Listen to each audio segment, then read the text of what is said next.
Hello, my social issue topic is what's the cause and how do we fix the growing tension between the minority community and the police?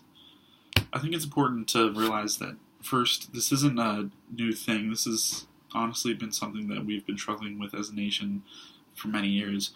And honestly, the root cause of this, we have to go look back at early American history with slavery.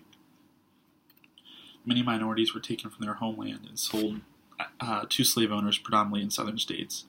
Over the years, while slavery was legal in the United States, multiple acts were passed by the government making it harder for slaves to escape. The most famous of these would be the Fugitive Slave Act of 1850. In this act, it reinforced previous slave acts but made them harsher as well. This allowed for slaves to not receive the same rights as citizens. So, for example, slaves didn't have the right to a trial by jury, which is a basic United States right that we have granted to us.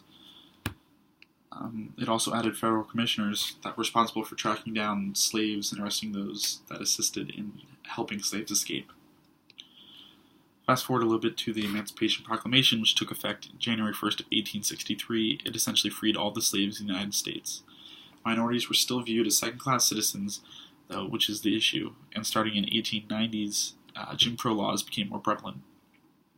Separate but equal sums up what these laws were supposed to be.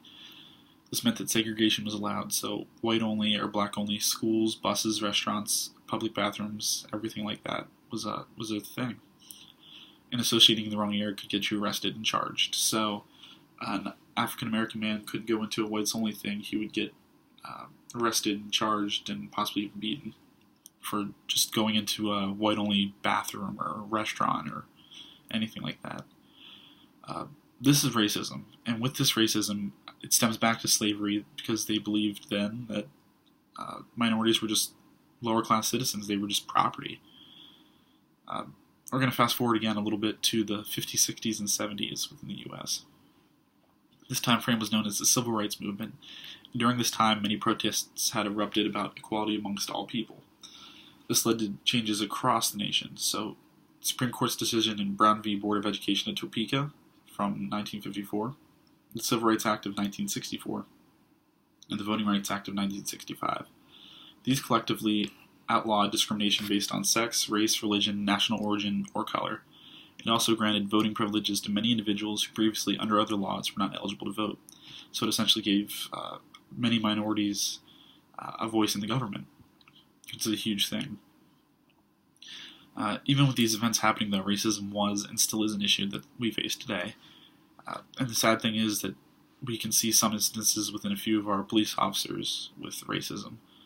It's important to emphasize that this isn't all of them. There are good officers that do a good job, but there are bad apples in the bunch that paint a bad picture for our police force as a whole, and that's what I'm about to get into.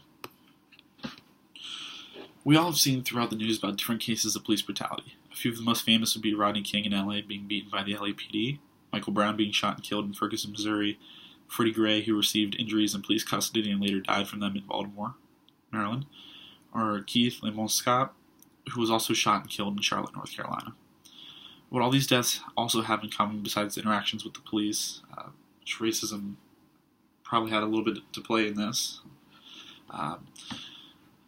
there was also mass protests and riots that followed these events, which caused lots of damage to private small businesses, injuries to police and other protesters, and many arrests for rioters and protesters late in the days following the riots. Good example of this would be in Baltimore, 20 officers were injured, 250 individuals were arrested. That's according to ABC News. And due to the violence that was going on down there with like the CVS pharmacy that was looted and lit up in fire, a state of emergency had to be called and the National Guard came in to help restore order. It's important, with an event like that, we have to look, what causes this to happen? Or why is it that minorities seem to be having so many run-ins with the police? When you look, these are all major cities that this all happened in. And within cities, there's usually a high minority population. And then we see cities also have a high poverty population as well. Homelessness and crime rates within cities is much higher than other places throughout the country. This relates to the inopportunities many minorities have faced since the birth of our nation, and this makes for increased interaction with the police due to the crime element attached to the poverty. you might have to ask, like, how does this relate to us, the whole relations between minorities and police? Well, it relates to us with everyday life. I mean, police officers are a major part of our lives. They help enforce laws and help with civil services that they do. And we're all citizens of the U.S. We're not, better than each other. We're all equals here. That's the great thing about the United States.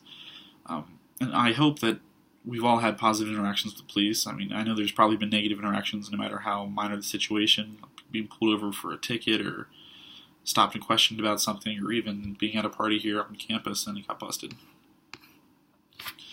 Throughout the rest of this, I'd like to talk about the lack of education, quality education in inner cities that contributes to crime, police training that often affects public opinion, and the media and their reporting on the different topics.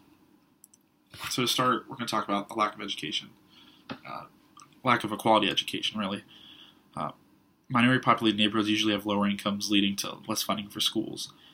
This is due to the inaccessibility of higher-paying jobs with lower incomes and high populations that have kids that all have to go to school, but the funding isn't there for all these kids. This inaccessibility to the higher-paying jobs is due to a lack of a well-done education system, and many cities' public schools are failing as we speak, and they also have a lack of focus on post-secondary education. So spending on the teachers' part adds up really quickly here. So many teachers have to spend their own money on supplies, and some schools provide less than 13 cents per student, which is crazy to think about because that's nothing. As teacher spending goes up, federal and state spending goes down due to a rising deficit. They're making cuts some places rather than others, and there's no money for these schools. And on average, about $500 a teacher will spend a year on stuff for the students. Well, how does this relate? Due to a lower education level, you aren't able to get those higher paying jobs. Individuals without a high school degree or GED usually can't find more than a minimum wage job, and even with a GED or high school diploma, though the pay rate really doesn't go up by that much without skill training, which leads back to poverty related to crime issues. So if you're not making much money, you're going to do what you got to do to survive. You can't survive off of minimum wage your entire life, especially trying to support a family. This all stems back to segregation in schools, where many students weren't able to receive education from the schools because society just deemed that they didn't really care. So all these all-black schools, or everything from the early part of our history in the U.S., caused a poor education system, starting off with first generation freed slaves, second, all people like that, because there wasn't emphasis on that. This creates just a cycle that's hard to break. So if you didn't finish school and then you're raising a family in a poor neighborhood, schools there aren't going to be that great, your kids aren't going to get a good education, and it just repeats itself. Next part would be about police training. The police training can vary from department to department with a baseline that they have to go from. On top of this baseline, all these officers must re-qualify every so often to maintain positions and ranks within their department. The most frequent of the requalifications would be their firearms qualifications, where they go out to a range, shoot at a target, and they have to score a certain amount of points to be able to use and have their pistol. Another big reason with police training that we have an issue with in society is police have the right to use force through their discretion. If an officer fears life or death in a situation, they are able to use force accordingly. This can be seen different by different people, causing people to believe in an abuse of power. So a woman that's 5'3", 120 pounds soaking wet, she's allowed to use more force in a situation than a man who's 6'2", 250 pounds. It just makes for a confusing situation, because she can do more with force than the gentleman would be able to. The next step would be media reporting. Much of the media today reports on events happening before the investigation is completed, which makes it seem that it's just another incident with police that had not needed to happen, even though the circumstances might have required what happened to have happened. And there's always different sides to every story. In an article, media process social construction of crime, studies, and newsmaking. It goes on about police brutality versus media reporting. A news reporter had said in this article that the police were provoking citizens to justify arrests as compared to the mayor's office stating otherwise, saying that the proper police procedure was followed for all this. So you have the two stories that are grinding heads together because they're telling two different things, and depending on what news source you might watch, you're going to not hear about one side of the story compared to the other. To review real quick, education among inner cities, police training, and media portrayal are all a huge thing that plays into this division today. And it's important to also realize that there are individuals that are trying to bridge this gap between the police and minorities. These individuals are actively trying to do this through comedy senses. So Officer Daniels, Mike the Cop, Deputy Hookham, and Deputy Bookham are all police officers that actively try to use humor through social media to show that the police aren't such bad people. They also use these platforms to promote Humanizing the Badge, which is a nonprofit group that goes out into communities and does community service events, as well as provides support to officers that are having issues with stress related to their jobs. So, after doing all this, looking into different articles and everything, I don't think this is going to get much better unless a few things happen. So, due to slavery and segregation in the past and racism that many people had to and still continue to have to deal with, without increasing government aid, increasing the quality of the education in poor sections of cities, crimes will more likely stay rampant, which will increase police interactions with these individuals in these cities. Without this education and increase in school funding, it would help break the cycle of poor education, getting a poor-paying job, raising a family in similar conditions that you grew up in, your kids having to go to, a poor school where they get a poor education, and just so on and so forth like that.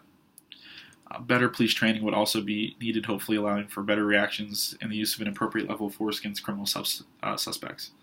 And finally, better media coverage where it's not biased by either side of the spectrum and they just give straight facts, where there's no political agenda being pushed. This would actually probably help not fuel the fire, allowing a further divide amongst the people of our nation. And hopefully with time we can learn to bridge this gap, come together, and better ourselves as a whole.